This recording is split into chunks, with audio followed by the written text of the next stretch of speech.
is strong and vibrant faith will affect giving. Here's why it's easy for me to take offerings, and here's why it's easy for me to talk about money, because I don't believe money is a money issue. I believe money is a spiritual issue. I mean, you know, the Lord's so clear about that that where your heart is, there will your treasure be. And so when you can reach that, when you can really get to that level of, I truly believe that giving is always a spiritual issue, then it becomes easy to talk about it. Then it's not about you, and it's not about money, and it's not about raising funds, and it's not about tithing. It's about their commitment to God.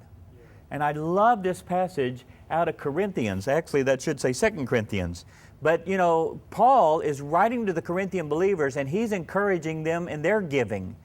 And he uses the Macedonians to illustrate his point. And he says, for I testify that according to their ability, the Macedonians, to their ability, I love the next statement, and beyond their ability, they gave.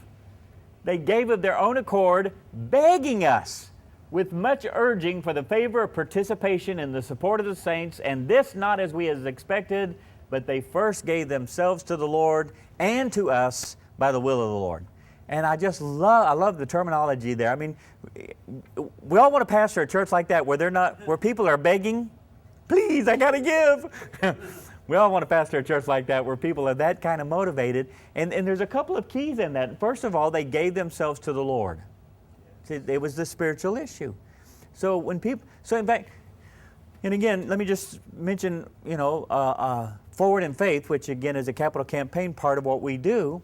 And, you know, there's a lot of different organizations that talk about this and offer this and can assist you with it. But what I love is our commitment to total life stewardship, which is this. We believe if you can raise the level of commitment to God and raise the level of commitment to the local church, the giving will follow. And this passage validates that by saying they first gave themselves to the Lord and then they gave to us.